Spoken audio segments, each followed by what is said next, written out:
Daniel Pemberton, composer for Being the Ricardos. This is your third straight Aaron Sorkin film, and you also worked on Steve Jobs. But you're British, and I know I Love Lucy was not as big overseas as it is in America. So how familiar were you with the show and Lucille Ball? Yeah, I think one of my first sort of hesitations with this project at the beginning was, I said to Aaron, it's like, I'm familiar with this show, but it's not part of my DNA. Whereas I kind of think if you're American, it's such a important part of the kind of cultural psyche of the country in terms of what you've grown up and how the country perceives itself. But I was familiar with a bit in terms of like pop culturally, but not particularly. But I kind of feel that's, I try to use that to my advantage, because Aaron was always like, this is not about the show, this is about the people, this is about Lucille Ball and Desi Arnaz. And from that point of view, I came to film with no baggage. I came to this looking at what the story is in the script. Mm-hmm. So in that sense, did you like watch any episodes at all, or did you want to stay away from it? Yeah, as soon as I was, like any project I get on, as soon as I'm kind of like involved, or even if I'm not involved, I normally do a lot of like research, sometimes just for my own entertainment. Sometimes it's really useful. I watched a bunch of stuff online that I could find. I learned far too much about Lucille Ball's pretty amazing history in television, responsible for Star Trek, Mission Impossible, all these kind of crazy, huge things that still live on today. And which I always find is useful, just to kind of build some backstory to what you're writing. But, at the end of the day, the thing that's most important is really servicing the story in front of you and trying to do that in the best way possible. Mm-hmm.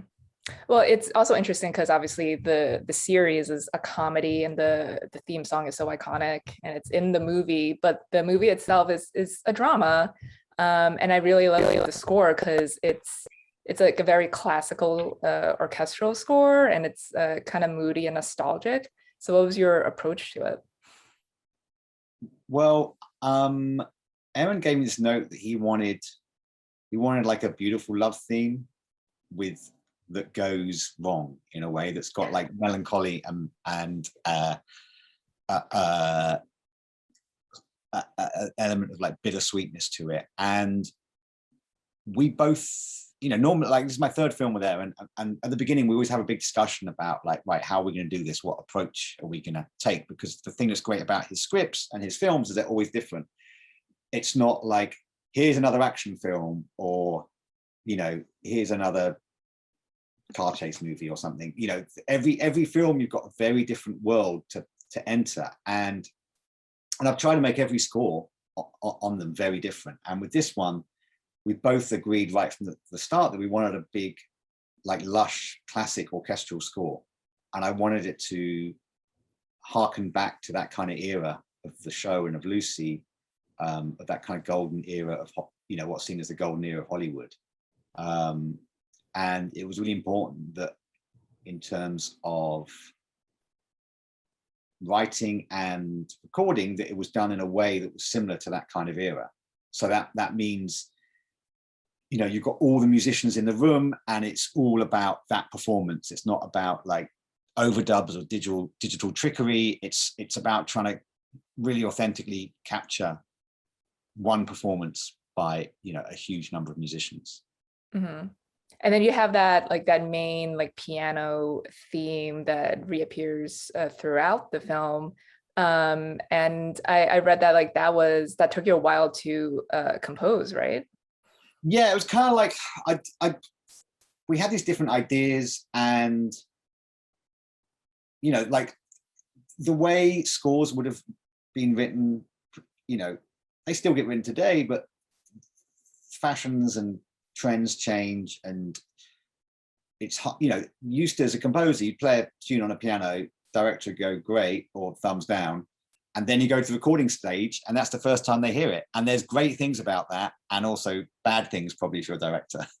And technology has evolved. That means everything has to be mocked up, and you're sometimes a slave to that process as a composer. And if we all talk about that later, we're all very much, that's a big aspect of being a modern film composer. But I wanted to go back to that thing of just singing a piano and writing a theme that would work throughout the story. And so that's kind of where I started off. It was literally just singing a piano and fiddling around, trying to find chords, the melody that would all kind of capture this idea that Aaron wanted of this slightly doomed love story. I mean, I've always said it's like the film in some ways is a dream, and it's about Lucille's dream for this perfect life, this perfect house, the perfect husband, which only exists on the show. And the sad thing about it all was that, even though she had everything, she couldn't have the one thing she wanted. And so you wanted something in the score that was both beautiful, emotional, lush, but also had a sort of slight darkness to it and a melancholia. Yeah, because she had like everything she wanted like on TV, but not the perfect home life in real life. Yeah. Well, like another element of the score is there's some very snappy, like rhythmic, like rat-a-tat music too, and I thought that worked really well with Aaron's famous dialogues and monologues, and also in the sense that you just kind of feel like Lucille thinking as like throughout the movie she's working through that like scene on the series, and you really feel her mind working. So can you talk about like composing? That's good, because those scenes are probably weirdly the most complex and hardest to do. You think the big end shot that's like a 5-minute huge thematic, all the orchestra going, would be the really complicated one, and normally it would, but weirdly we nailed that. I nailed that really quickly, and Aaron was really happy. And it was the bits with Lucy thinking that were probably the most complex tone to get right. I did a lot of versions on that, a lot of back and forth with Aaron, because it was really hard to like, it was this thing of like trying to make the audience see these iconic scenes in a different light. Aaron didn't want to play them for laughs. He didn't want to play them for nostalgia. He wanted to play them so you're kind of realizing what Lucy is thinking and what she's going through to get those moments as powerful as they can be. And it's one of the most interesting things about scoring is sometimes you can be big and sometimes you've got to be subtle. And the subtle stuff is sometimes harder than the big stuff because you've got to get the tone just right. And that was one of those ones we did a lot of experimenting. We tried stuff and it was too overblown. It seemed too dramatic, or it seemed too inconsequential. And it's one of those things when you watch a movie, very few people ever understand the kind of all the sort of dramas behind the scenes of trying to get certain bits just right, so you don't even notice it on the process. And that was one that was complex. But then, for instance, the stuff that's more in the jazz idiom, that worked straight away. We instantly had this idea of trying to get more dynamics in the score, so it wasn't all orchestral. I love a richer score that takes you in different places, especially as we've got a stylistic device that is sending us forward with the sort of documentary style interviews of the writers as older characters. And it just felt the right thing to do. I wanted to keep in the world of the film. I didn't want to do anything too tricksy. I wanted to have an element of Cuban percussion in there with the congas, but I didn't want to overdo it because I didn't want to slant it towards Desi's world too much. And I wanted some neutrality. And the kind of the energy of that sort of percussive, it's like basically it's a sort of 5-minute sequence that's pretty much just drums and double bass and a bit of percussion, which is, it takes a long time to score that out to stop 6 minutes of drums not boring. And so, it's kind of those weird things that, it's just trying to get the nuances and the changes and all that sort of stuff. So you just fly through it and don't think about it. Mm-hmm. Well, last time we talked was last year when you did Travel Chicago 7 for Aaron, and you said like you met with him at a hotel like very early on, And then you didn't see him in person again because of COVID. So did you get to see him at all during this process? No, I got to see Aaron. I got to see Aaron for like 3 minutes at the Oscars because we were there at Chicago 7 and I was in America. And obviously it's quite hard. It was quite hard to be in America. And so, and even the Oscars was weird because we were all like shoved in different like zones. different booths, yeah. So it'd be like, I saw Aaron for about 3 minutes before he got whisked away to his zone. And yeah, and he was like, hey, we're shooting the Ricardos next week. And I was like, really? Because I heard that they were starting soon, but is it really shooting next week? Because COVID and all these sort of things going on. And I didn't, I'd heard that they were starting shooting, but I didn't really believe anyone because basically people always say things are happening in films, oh, we're going to be locked by this date, never going to be locked by that date. And they were shooting.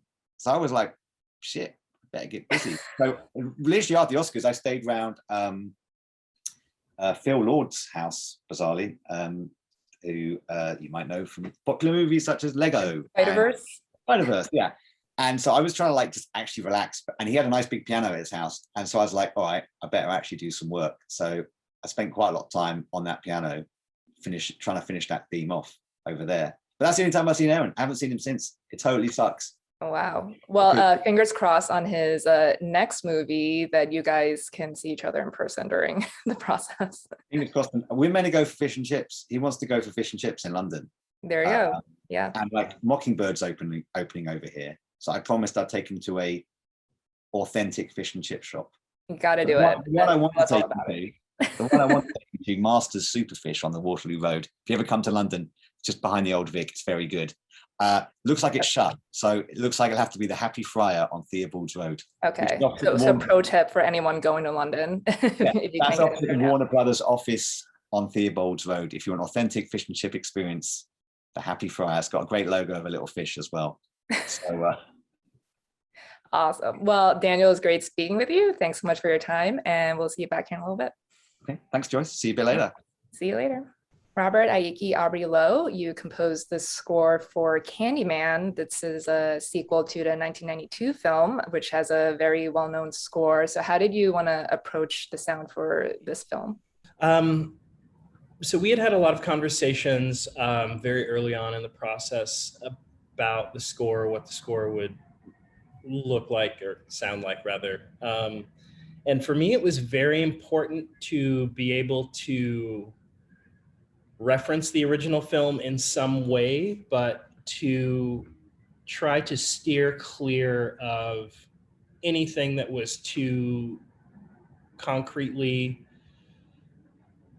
connected to the film. And so I, and obviously I did in the end rework one of Philip Glass's original pieces from the film from 1992. The music box, yeah. Yeah, exactly. But that was the last thing I did. I had completed the entire score before I even approached consideration of what that would be, because I wanted to be able to build the world first. I wanted to have a very specific vocabulary that stood on its own, as well as have the film stand individually, living in the same universe as the original film, but being its own entity. And so I was then able to go back, think about what Philip Glass had done with the original score, and do an interpretation of the music box theme that lived already in the world of the score that I had created. Mm-hmm. I love the score because I feel like people might have like a traditional sense of what a music for a horror film might sound like, and it's just kind of like loud and frenetic. But this one it's almost like hallucinatory, which I think works with the themes of the film as well, and plays with like illusion and reality and like warped reality and everything. And I know you were on set filming just sounds, right? In the street to accomplish this? That was a part of my initial proposal. I had once I had been approached about potentially doing the film, I sat down, thought about it. I had read the script, and came up with some very clear intentions, and things that I really wanted to focus on in creating the score. One of those things being the sort of psychic energy of that sound in the score is a textural element throughout, so that the actual energy of the space lives inside of that score. Um, you know, basically building a landscape that would ultimately live as a character within the film. And so, consideration obviously of the original film and the original score, doing field recordings of the locations, specific instrumentation that I wanted to use, as well as being able to make as complex a score as I could, an electroacoustic score, utilizing electronics, utilizing acoustic instruments, and then blending them in a way in which at times you don't know what is what. And that also builds itself into the mythology and this idea of illusion or reality versus fantasy that is played with throughout the film. And also to have, Nia and I, the director, and I talked a lot about the multiplicity of voices and the personal histories of individual characters in the film and the complexities of those. And so I wanted to be able to build a world in which these apparitions, were sort of sweeping throughout the film. The concept of the summoning, and having that energy buried within the score. So it was a lot of that. Mm-hmm. What was the strangest noise you recorded? The strangest noise I recorded, I feel like one of the more interesting noises being in the row houses that were abandoned in Cabrini Green, where a good chunk of the film was shot. There were electrical boxes on the outside of the old row houses, and I was doing recordings on the inside of the electrical boxes and basically collecting the sound of the door creaking, the wind rushing through, and basically being filtered through this metal box. But then I took those sounds and then processed them down again, and utilize these cut up techniques and rearrange the sounds. So you don't have you don't have the feeling of that specific thing. It's not a discrete sound. It's something that's been manipulated. But that was, I guess, probably the most interesting sound. Mm-hmm. Can you talk more about the whole processing and like the manipulation of all this, the music and the recordings you collected? So a lot of it was sort of looking back to musique concrète techniques, mid-century tape music techniques for rearranging sounds. And I was doing so granularly with essentially what would be a digital tape machine in the modular synthesizer that I used, but has all the same principles and properties of an actual tape machine. So I was using that a lot. I was doing processes of certain sounds, like say, for example, some electronic sounds, through very specific circuits that are optical circuits. So they have a slower response time and actually sound like something naturally being struck. So I was able to create percussive sounds that sounded like a membrane of a drum being struck, but it was actually a sine wave being put through a low pass gate, which was sort of creating this. It became almost the tactile, these sounds. The voices, some were processed and manipulated, but a lot of the voice in the score, the only processing was maybe a little bit of reverb and maybe a little echo, but especially when it's my voice, which is a majority of the voice that you hear in the score. I just was playing with my register, playing with how I would sing certain sections, how I would position my body. That was really important. So you would have like higher, more guttural sounds that would register. And so it was also just about physically playing with space and creating those sounds in real time. Mhm. Yeah, there's a lot of noise that like lives in between the actual music, really. So, and I know you also recorded the voices of the actors and your friend Hilda Gudenatour. So, what was that like? What did you have them do? So, Hilda, I had asked for her to do some singing with me, which you hear the two voices together in certain compositions in the film, and then also all of the cello was done by her. And I didn't notate anything, so nothing was written out, but when we were in the session, I would sit down at the piano and I would play a figure and I would have her repeat that figure or sort of create these motifs.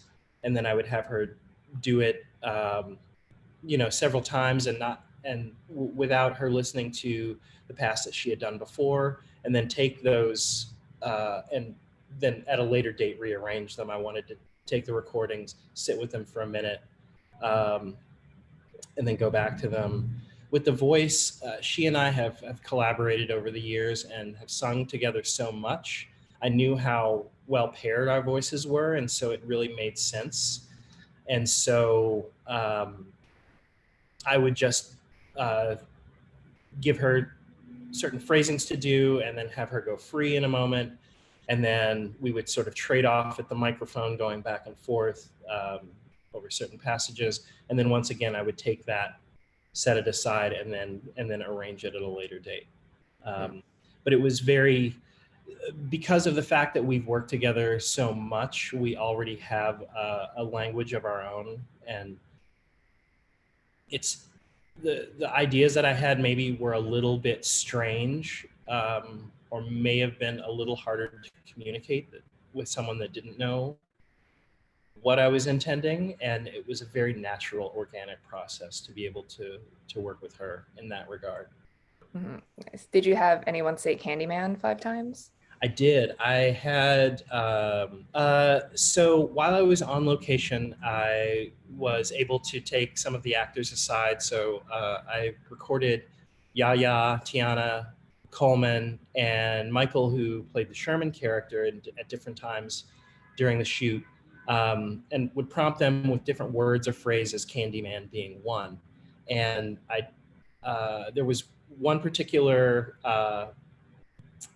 delivery of Candyman that Coleman did that I liked a lot, and took that and processed that down, stretched it, cut it up, rearranged it, and it became this sound that was all of a sudden no longer recognizable as a human voice or as a word, but taking it within the score, it maintained the psychic energy of that summoning, which I thought was really important.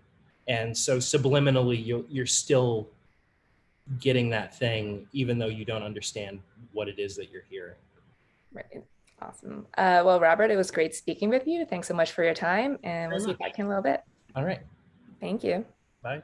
Germaine Franco, composer for Encanto. You're the first female composer of a Disney animated feature, which is long overdue, really.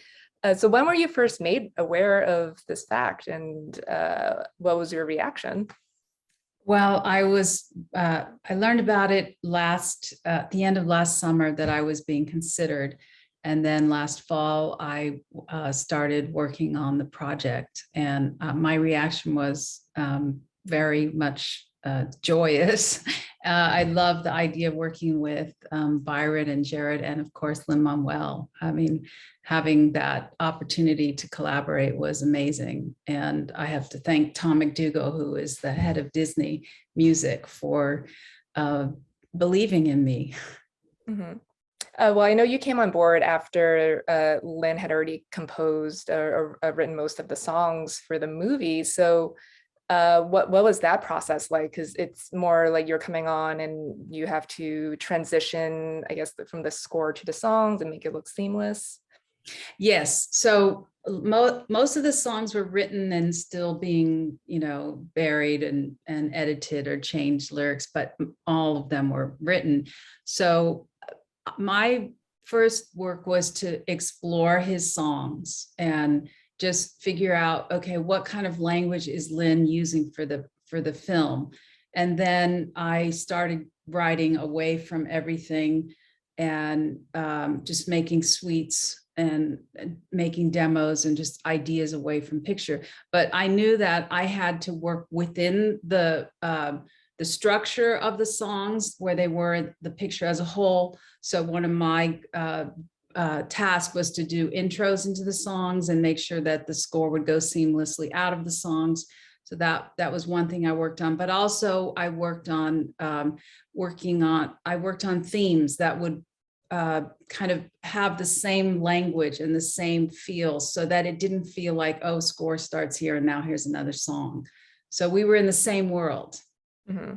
And I believe the filmmakers were able to go to Colombia pre-COVID, but you weren't able to. So what kind of research into Colombia did you do? Well, yes, unfortunately, I was not able to go because I really wanted to. It was difficult because I was able to go to Mexico for Coco. So I wanted to jump on a plane, but it wasn't very pragmatic. So I started listening to some, music from the early, 1800s all the way to current pop, and just had so many different videos and scores and songs, and this huge research that I did. I kept track of it, and then the things that moved me I would listen over and over. And what I found was that we have so much in common. A lot of the Latin American countries, we have a lot of similar rhythms, but they're very different in a different way. For example, I'm very familiar with cumbia from Mexico, but it originated in Colombia. So because of the Spanish influence, the indigenous, and then the slaves that were brought over, there's this incredible, woven tapestry of sound, but it's different from the Afro-Mexican music, it's different from the Afro-Colombian. And so I really enjoyed learning about as many new styles as possible. And also I reached out to my friends who are Colombian. There's a friend named Justo Almario, who's a fantastic sax player, and also other musicians and that live here. And I also bought a bunch of instruments. I had a marimba made in Colombia. It's called a marimba de chonta. It's a special marimba that you can't get anywhere else. It's made out of a palm tree. And so I had it built and shipped to me, and also got a lot of string instruments like bandolas and tiples. And I actually bought a Colombian harp. And so I was just like, well, I can't go there. Let me bring all the instruments to me to get deeper into the sound of it. Mm-hmm. Now you have like your whole like Colombian band. You can yes, I do. Band. Like magical realism is like such a huge part of the film, and I love it because it's just understood as like it's like a normal thing in the movie, like the casita and everything, and everyone has gifts. But the music is not this like fantastical sound. It's more grounded. So can you talk about your approach to writing that soundscape? Yes. Okay. So for those, I know what magical realism is. There's some people that may not, but it's a type of literature all found throughout Latin America and other countries, but there's really no difference between one world and the other, kind of a supernatural or spiritual world. So things that are alive, inanimate objects like the house are alive. So what I did was I imagined my own interpretation of it. And I started collecting and making textures out of different instruments, like the string instrument, the bandola and the tiple. Was doing these tremolos and recording them and putting all kinds of reverb and sounds on them. And then also I used voice as well, because I feel like voice is a connection to the other world. And so I was singing a lot on my demos, and then I knew that I would, have a whole choir. So I wanted to use just textures to begin, and then I got into the melodics and the harmony of it. And Byron and Jared were very specific. They wanted a theme that felt heartfelt but not sweet, but also nostalgic. And so at the beginning, you hear the beginnings of the magical realism, and when you see the house appear and from the mountains, it's full on orchestra. So it all started with smaller, like experimentation with textures and motifs and harmony, but then it became this huge theme that was, orchestrated. And you hear it at the very beginning, and then you hear it at the very end when she gets her doorknob. Mm-hmm. And throughout we call it the Encanto theme. Yeah. We have to talk about Bruno and Bruno's Tower. It's one of my favorite cues in the film, when Mirabel gets to Bruno's Tower and then she discovers everything. Can you talk a little bit about composing those pieces? Okay, that was really fun. Bruno was always this enigma, and how we treated him, the very first time they say his name before you hear the song, there's a little weird flute, there's some odd little woodwinds and stuff. So there were little hints, motifs going in. And then as she's walking, sneaking around, she opens that door and she goes into the very first time she goes into the tower. I changed harmonic and tonal, I did a shift because she was in an altered reality.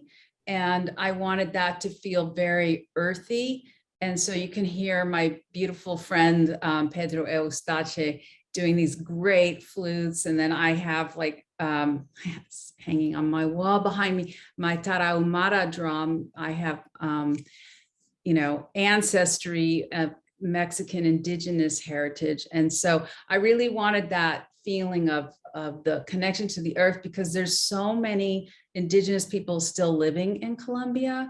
And I wanted to honor that, as the natural world there is supposedly, I haven't been there, but the videos are stunning. And so I wanted his world to feel like a place that no one ever had experienced before, and big, huge. So then as she goes in and she starts hearing things, and she opens that big door, and then it slams and it ramps up. And then as she's digging through this sand and finding little pieces, you're starting to hear the melodic motif of the Encanto theme, but not in its full, force. It's just those little pieces of the puzzle that she's discovering. Mm-hmm. And then finally it goes crazy. I have a huge orchestra and she gets thrown out, and of course she doesn't. A great sequence, great music. We can talk about Bruno now, so this is good. Yeah. Well, Germaine, it was great speaking with you. Thanks so much for your time, and we'll see you back in a little bit. Thank you so much. I appreciate it. Carter Burrow, composer of The Tragedy of Macbeth. You're a longtime collaborator of the Coen brothers. So what was your reaction when Joel Coen came to you with adapting Macbeth? Well, it's, as you say, I've worked with him a long time. So every project is always fun, and I'm always happy to hear that there's another one coming. This one, of course, is different in a variety of ways. One, it's Shakespeare. Two, Ethan wasn't working on it. And three, it's happening in the middle of a global pandemic. But as I say, always exciting. And I live for doing these films. Mm-hmm. So what about your early discussions with Joel? Like, did he have like a vision for the sound of the film? No, which is nice. And sometimes they have specific ideas of what kind of music they want. The perfect examples being like their folk music films, like "Oh Brother, Where Art Thou?" You know, they know exactly what they want.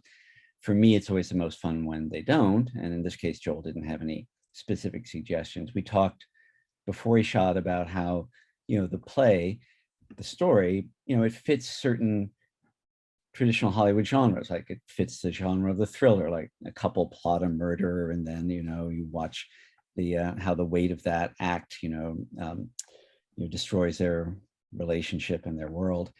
So it's like, you know, Postman Always Rings Twice or Double Indemnity, you know, which are films that, you know, are right up our alley, but also a little bit of a horror film that's got witches and the supernatural, and also certainly, a psychological drama at the very least. So we talked about how, yeah, there's certain genres of film that it does fit into. He didn't really, I mean, I knew they were shooting in black and white. There's no way with words to describe what that's going to look like, because the way that he shot it with Bruno is just extraordinary. It doesn't look like any other film we've seen in a long time, if ever. So I didn't fully grasp how that was going to really create its own aesthetic world. But that is hard to put into words. He did send me some shots while they were shooting, just stills from the set. And then the shoot was shut down by the pandemic. So I had about 2/3 of the film to live with for months when we had no idea when they would ever finish it. So it was, I had a lot of time to think about it. But no, Joel didn't know exactly what he wanted. But the good news is I had a lot of time to try out everything. Mm-hmm. The score is kind of spooky because it's kind of low and like a very bass. So what was your approach, and how did you get started on it? It is, yeah. Out of, we might have had like 30 musicians performing, and 3 or 4 of them are bass players.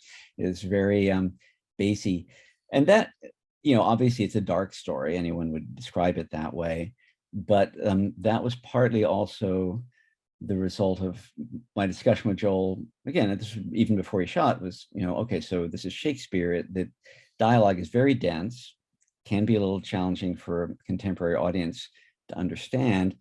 And what are we going to do? Is music going to play under these great monologues? And if so, how do we make it not distracting? And he did want the music to play under a lot of these monologues. Often in a Coen Brothers film, we often stay away from playing music under dialogue. There's the dialogue and there's the music in there. It's arranged that they're separate. But we settle on this idea that the dialogue is often really the melody, and that the score is the accompaniment to that. And that's so by viewing it that way and having the music in a whole set of octaves that are not, where it doesn't interfere with the human voice, that helped, just as a concept, that helped us with that problem of, there's so much dialogue and it's hard to understand. That's one reason for that. The other is, as I said, it is a dark story. And then also I'll say, when I first saw the footage, the beauty of the black and white combined with this sort of psychological horror story reminded me so much of Psycho that I couldn't not think of Bernard Herrmann's string score. And so when I saw the picture, I thought strings would just go so well with this, which they do. So that was another reason. And then finally, because of the specialness of this year, it's also, I couldn't help but think, and string players can wear masks, and that would help with the whole problem of how to record it. Yeah, that was quick thinking. They could keep their masks on in the studio.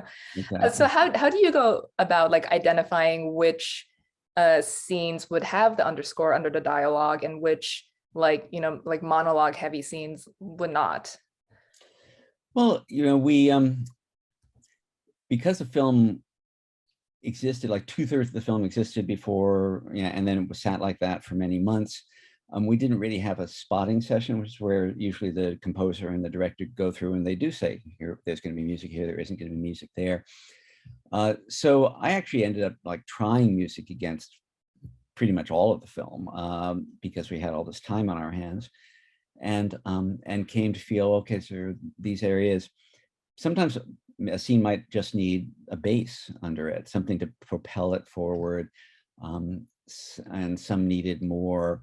I have to say, because of the generous amount of time that that this unfortunate disaster gave us, I was able to try out a lot of different approaches, but I did almost try every conceivable place. So were there any scenes where you decided to scrap it, like, man, that this one doesn't need any music? Yes, I guess the one that I still kind of like, I liked what was there, and it just would have been a different movie, is the first time that we see Lady Macbeth. She's gotten a letter from Macbeth describing what the witches have foreseen for them, and she lies down in bed and has this very disturbing monologue where she calls upon dark forces to basically eliminate any warm feeling, any softness in her heart, and give her the strength to do what has to be done. And then her husband wakes her, and we see the two of them together. And one of the things, there are many things that are striking about this version of Macbeth, but one that I really liked is how that relationship is, at least at first, really a very solid relationship. Like you can see that they love each other, they're tender with each other, they support each other. Joel and Fran from the beginning called it the best marriage in Shakespeare, and I really want to play that. That's just basically because it's the last thing you expect in Macbeth, is to play have a love theme, the love theme from the Tragedy of Macbeth. But so I did write something there, which I really liked. In the end, I think Joel just felt it's a different movie. It was just distracting, I think, to think, well, are we playing this? Is it really about this relationship? Did it sound like a romantic comedy or something? How different did it sound? No, it wasn't I don't do romantic comedy. Thank you very much. But I do romantic darkness, and it was a little. It had a little Bartok to it because of its like constantly shifting tonality that never settles. I'm describing you this piece of music that I really like, but you can barely. It's a little bit in the film in a couple of places, but yeah, I really liked it because it was totally unsettled, but it had a little bit Tristan and Isolde, kind of like mysterious romance that, but it's also disturbing. Anyway, I loved it, but it didn't make it to the final cut. You need to just drop that as a bonus track, so we can all. We didn't record it is the problem. I know you're exactly. It's one of those things you think, oh, if I had an extra half hour, I should have put it on the page, recorded it with the orchestra. Because you're right, I would love to have it, but that happens on every film. There's something you wish you would record it, even if it didn't make it into the film. But we're always like rushing to get everything on the page, and I didn't have time to do that. Well, one day you'll record it, and then we'll get to hear exactly the love theme from the Tragedy of Macbeth. That's right. Well, Carter, it was great speaking with you. Thanks for your time, and we'll see you back here in a little bit. Okay. Thank you. Nicholas Britell, you've scored yet another Adam McKay film, Don't Look Up, and I understand you were writing music for this before filming even began, which is the opposite of how music is usually incorporated into films. So how early did Adam bring you on to this project? Well, it's been amazing getting to work with Adam over the years now. We've really forged this creative partnership, and I don't think I've written music, before he shot something before. So this was the first time he sort of asked for that. I had read the script, and I knew when they were getting ready to shoot. And also I was beginning to work on the song Just Look Up that was going to be in the film. And it was around that time that Adam said, for some of the actors, I'd love to play, an early idea of the score, just to give people a sense of kind of the feeling that the movie could have. And, from the script and the conversations I'd had, I created a piece that I called the Overture to Logic and Knowledge, which was attempting to sort of, grasp that sound of like a reverence for rationality and science and knowledge and higher aspirations of humankind, and sort of as a starting point for obviously trying to figure out the opposite of that sound. Before it all goes downhill. Before the roller coaster goes off the rails. But so I wrote this piece, and I Adam played it for the actors. Actually, I think he played it for them during the telescope, some of those early telescope sequences, and that was the beginning. Those were some of the first ideas that I came up with for that, and actually that piece is in the film, and obviously served as a real that early concept that I created was something that the motif of it is woven through the whole film. But that piece itself, you hear at the dinner table sequence, right? Which is perfect because it's so bittersweet and poignant, like perfect for that moment as well. The sort of feeling, exactly that feeling of like that. I think the beautiful thing of film music and film in general, is you have the wonderful juxtapositions where that piece on its own has a certain feeling, and then when you combine it with that moment in the film, that story, those characters, it takes on that hue of loss, actually, I think. Yeah, and then all like the dialogue in there too, with like Jennifer Lawrence saying like, I'm grateful that we tried, and Exactly. Leo saying, we really did have it all, which is just like it gets you. So Yeah. but I want to talk about the main theme, which I love, because it's this like upbeat big band jazz. Yeah. And the first time I heard it, like it's a motif that's like repeated throughout the film, but the first time I heard it reminded me of the Succession theme. And then I later realized that like there's this like kind of like dissonance to it that's like also in the Succession theme. Like it's like there's like this like anxiety, like this like race against time. And obviously like the film, you have to balance all these different tones. Like it's like comedy, farce, and like drama and satire. So what was your approach to that, and when and how did you come up with big band jazz? Yeah. What's interesting, every project I do with Adam, I think, is its own kind of tonal experiment in a way. I think from The Big Short, where I remember people calling that movie a docu-dramedy, sort of combination of genres maybe, and Succession, like you mentioned, is that absurdity and gravitas. This movie has its own kind of tonal equation, I would say, and it was really a challenge to figure out, actually. I worked on it all in with Adam. I mean, it must have been over a year that I worked on this. And I figured out that main title idea. I've had this sort of real, joy of getting to work in person with Hank and Adam in the edit over these projects over the years. And during, we made this through the whole, the earlier parts of the pandemic and into this whole past year. And I got to go to LA and I worked with them. And a lot of the time we're experimenting in the room there with things. So I'll have an idea and I'll say, hey, this may be crazy, but let me show you something, and that sort of immediate feedback is really wonderful because you feel free to make mistakes and try things out and not worry about it. But I remember I was having this conversation with Adam where I said, if we, the feeling of, for example, with climate change, the feeling that like we're not going to do anything about it in time and we're going to lose this race, this battle. I said, it's almost like we're going to lose, it's like we're in World War II, but we're going to lose World War II. And then I was like, well, what if we did like a big band? Like, what is this like mid-century big band, but it was like crazy and it had like a toy piano and, all sorts of weird instruments in it.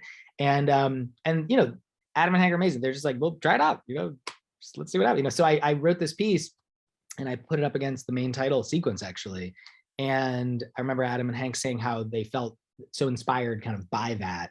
And it almost, I think in some ways it almost helped us figure out some other tonal questions in the film too, just like this sort of feeling of not just anxiety, but I think it's also a feeling of ever increasing astonishment at how crazy things are. That's kind of what it's sort of like, it's already a big band with these like dueling trumpets but then there's like a bass sax that's really loud in the mix, and there's celestas and pianos and banjo and mandolin and the toy piano, and it's just kind of got the whole kitchen sink. And I think that's this sort of raucous, brash feeling was something that that actually was helpful in other elements of the film. And then once we sort of experimented with that, then it was a question of, well, how do you tie all these things together? And that was a big process. This was definitely the most challenging score I think I've done before. Mm-hmm. I want to go back to the toy piano. Is that the primary instrument in one of the final tracks, Memento Mori? It's So like twinkling that's lullaby actually a sound. celesta. The toy piano. The toy piano I use more for the it's got that kind of like, it's very aggressive, less resonant sound. It's a little more of a clanky kind of a sound, I guess I would say. The celesta I find is such a beautiful sound. It's that bell tone essentially, and I use that both in the first piece, in the discovery piece that you hear, and I use it in the Memento Mori is with both celestas and harps. So. Mm-hmm. I love it because it's like so bittersweet, and it's like sort of like lulling them to sleep a little bit.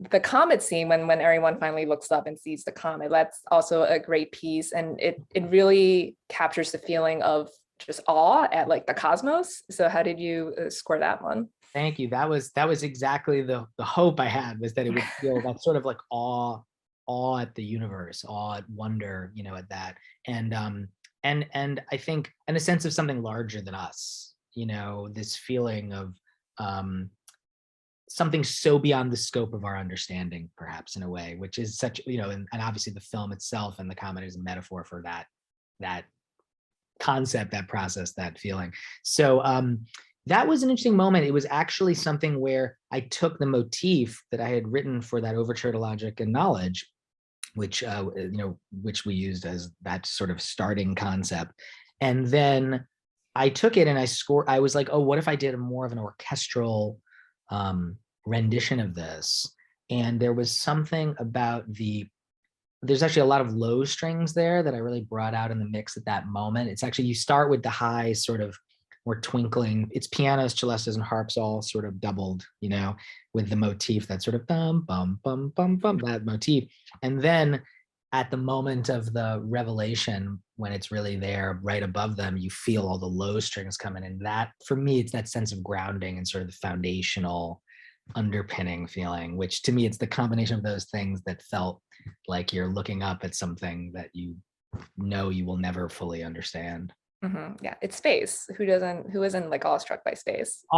Exactly, awe-filled, and actually the second half of the piece is my favorite part, because what happens is this piano comes in. There's a lot of juxtaposition of elements where you have these sort of feelings of maybe profundity or grandeur, and then you have these more intimate instruments and dissonances, and I think it's the combination of those. So this piano comes in the second half, and then there's a flute that's just sort of walking around, hitting all the wrong notes on the way up, as we sort of go away. And that's kind of this feeling of it. We have awe-filled wonder, but then we also have the realization that we are not doing anything. Yeah, like what's coming next.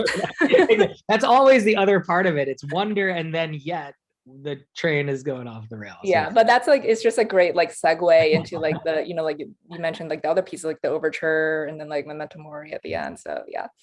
Well, Nicholas, it was great speaking to you as always. Thanks again for your time, and you get to stay on because everyone's coming back. Okay. Welcome to our Meet the Experts Composers panel. We are joined by Daniel Pemberton from Being the Ricardos, Robert Aiki Aubrey Lowe from Candyman, Germaine Franco from Encanto, Carter Burrow from The Tragedy of Macbeth, and Nicholas Britell from Don't Look Up. Thank you all for being here. Thank you. Thank you. Well, we've talked a lot about writing music, but I want to ask about recording and being in the studio, or maybe virtually now because of COVID. I'm assuming most, if not all of you, had to record these current projects virtually. So what has that been like? And what do you like about the recording process in general? Like, how much experimentation do you do when you're in there? Daniel, let's start with you. This weirdly was probably the most traditional score I've recorded for a very long time, in that it was all about the orchestra in the room and no overdubs. I spend normally gazillions of hours doing very intricate overdubs and texture elements that no one probably notices in the final mix. But with Ricardos, I wanted to sound like an old, big orchestral record. So we got 70 people in the room, and we got super lucky because I got to go there, and it was just fantastic being back in the room with loads of people. And COVID restrictions had just changed in Britain, so we could get 70 people. And if we couldn't do that, I would be probably not chatting to you now, because the whole school basically like needed that element of everyone at the same time. So I basically got very lucky. And it's really nice just to do huge orchestral stuff, because, you know, I'm often trying to do quite weird electronics or like stuff that I don't really know if it's going to work. And with that, I'm like, lots of people have tried this before. It's a good system. So yeah, it's great. Mm-hmm. Everyone back in the same room again. So, but I didn't get to be in the filmmakers, which sucked. So I spent the whole time in this room doing Zoom calls like this with editors and directors and music editors. Yeah, definitely. Germaine, what about you? Well, I started out during the pandemic, and so it was difficult to get in the room with the filmmakers. All the calls were the same. I'm sure everybody has that, you know, when you want to get a cue across to filmmakers and you don't know what they're listening on. So that was definitely, you know, a challenge, just getting the technology to work in terms of everybody getting their own personal computers to work. So when you're playing a cue, that they're hearing what you would like them to hear. But then I lucked out too that in May, once the vaccines came, we were able to meet in person. And then all my sessions were done in person, but by sections. Like we weren't able to have the woodwinds in the same room as the strings.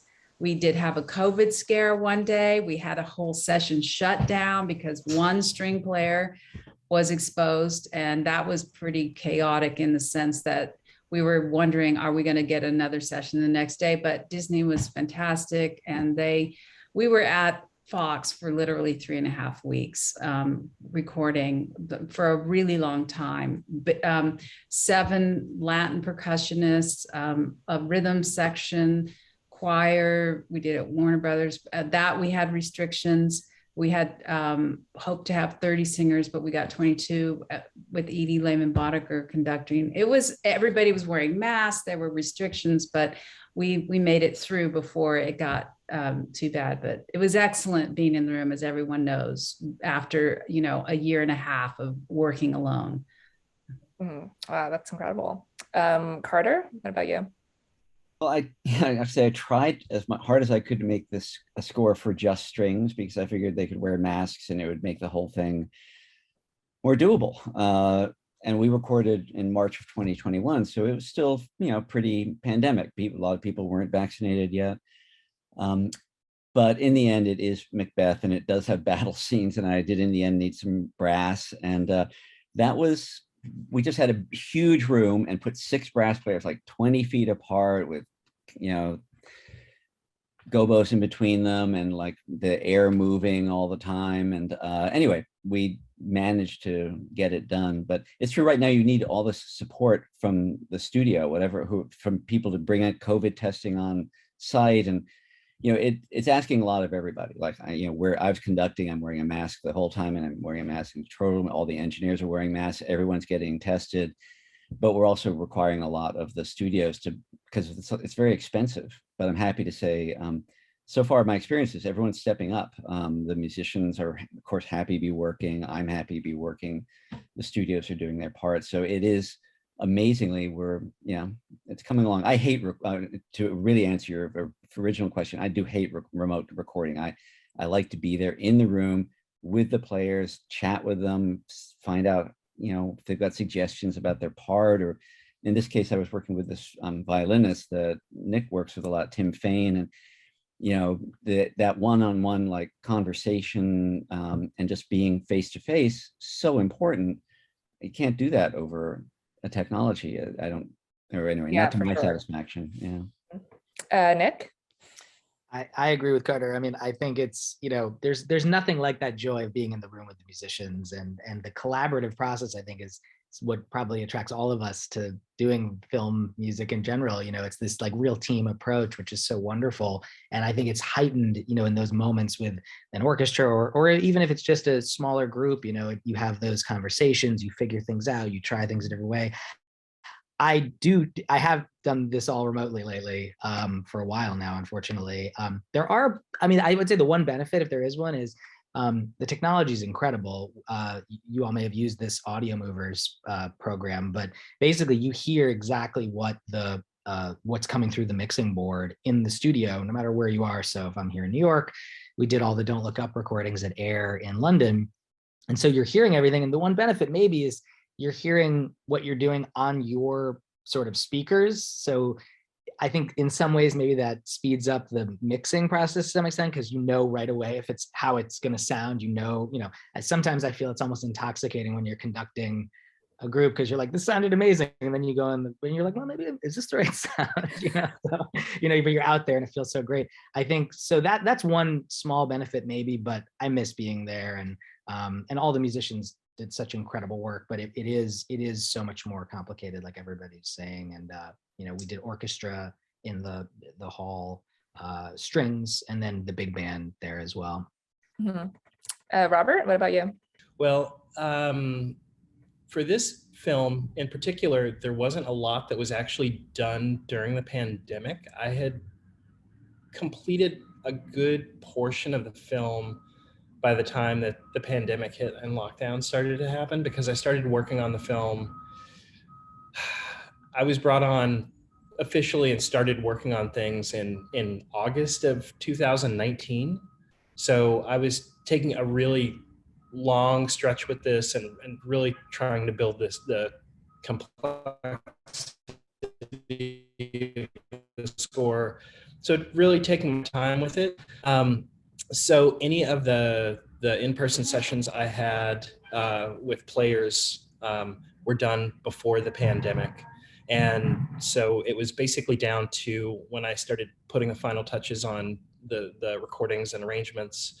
It was just myself and my engineer and co-producer Randall Dunn in the studio at the desk, going through the compositions, looking at that point, we had picture, because I started before Nia had even started shooting, before they had even finished casting. Like the main theme of the film, I had written the core of that piece. She had that in August of 2019. Wow, looked out there. So I didn't really, it wasn't really that much of a difference for me in that situation, because a majority of the score was performed by me. And then certain instruments, my score assistant and collaborator Matthew Morandi played the contrabass, Hilda did voice and cello, and everything else I played or sang. Mm-hmm. So. How has technology changed the way you worked? Dan, I know you were mentioning this before, so let's start with you. I mean, technology is amazing and horrible. Like, I think I get very jealous of the fact that composers used to just write a theme or write the score, and that would kind of be it. And the director would, not experience that till they got on the stage. And I think there's definitely benefits and drawbacks of that, depending on which side of the fence you're on. But I totally understand why now we've got to a culture of micro managing, which I think technology allows, and you can do amazing work. But I think sometimes we're all slightly slave to the mock-up and it's the constant dilemma of a film composer. I think is like how do you create great music through this system of writing, which is different to sometimes actual musicality. I don't know if you all find that, like, even just chatting earlier to Robert about his modular system, it's like doing something crazy on that, but then you have to put it through some way of getting it through to the directors and the editors, who will then send you back notes. And I think technology has meant everyone can tweak constantly, and so they expect everything to be tweaked. And I'm always trying to find, how do I circumvent that part of the process that allows me to be a bit freer and experimental, but still deal with notes and changes and picture changes and scene changes and emotional changes. Sure. Nick, you were just talking about that program you used to play back music. Yeah, Audio Movers has been incredible, and something that even a few years ago, I don't think would have been possible in that way, to experience the music in literally real time at that high fidelity. I know exactly what you're saying, but it's also, I think the pro of tech, I think, is that there are sounds that are possible that I think just the fact that we can sit in our little rooms and play with these filters and weird plugins, and you can take a French horn and you can turn it into like an alien texture if you want, with a button, and I think there's I think it's also a balance of time management sometimes for me, because I'm sort of like, there's so much that we all have to do in usually pretty limited periods of time, and so there's that extra.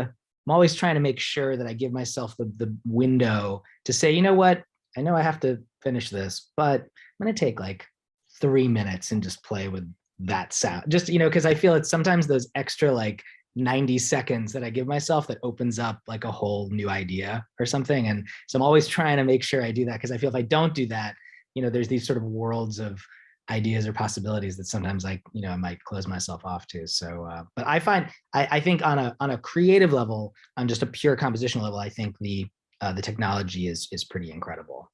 Yeah. Don't get me wrong. I'm not. I know you like technology, Daniel. I love technology. My career would not exist by any stretch without technology. So I'd say the same thing. No technology. We need technology, especially now during COVID. So, I mean, I'll just say, I'll echo what Nick said, that the schedules we work under, like to try to come up with an entire score in 6 weeks without this technology. And I guess people used to do it, but without a room full of people helping you, I just don't see how it was possible. And I wouldn't be able to do this without what we have. And it is amazing. I think also the technology that we have allows people who, for instance, aren't conservatory trained to enter this business, which was not possible 30, 40 years ago. And that I wouldn't be here without that. That's right. And a lot of these composers that we're, like Hans and Johnny, we were talking about earlier, they wouldn't be here without that, right? I think that it has allowed new voices and new sounds in, which I think is great. Mm-hmm. And Germaine, what about you? Well, I use technology obviously every day the same way everyone here does. And I tend to want to start with the acoustic instruments and just work on my piano and then come up with some melodic and harmonic motifs and stuff. And then I go to the technology. I don't usually start writing to picture, but I mean, without technology, we couldn't have worked on any of these projects during the pandemic. And yes, Audio Movers, I even used it for my presentations. So I wouldn't use the audio through Zoom. I would give the executives an Audio Mover link, but that also has to work. So there's more levels of complexity. So I think what Daniel was saying was that, yeah, there is a tendency, because we have so much technology, that all of our demos need to sound like fully, orchestrated. The orchestra is sounding fantastic with, it's Abbey Road strings. And, that's really the trend. And we have to, to meet that. And sometimes, you get executives who do say, keep working on that. On one of my cues where Antonia's writing the Jaguar, I said, I can't demo this with technology. I need human voices. I need the choir. I had a choir in Colombia. I said, this sound, I can't even get the session singers here because it's a type of singing they only do in Colombia. So technology can take us to a certain place, but then the humanity of the players and the singers, I think, gives it that kind of exquisite human feeling. And it's a mix of two. It's the hybrid score that we're hearing so much these days. As far as the concept of technology, I think these are just tools we have, and it's the utilization of those tools that is the most important thing. As far as, you know, the idea of delivering things in a more expedient way, I mean, for me, it's more important to have a clear communication with the filmmaker on the front end of it, and to be able to communicate with each other and have a dialogue to understand what needs to happen. And then it's less about, for me at least, it's less about demoing things and more about having a conversation, putting something in place, and then, you know, after that, you know, sort of picking apart, like fine tuning whatever needs to be done, but the core of it is there.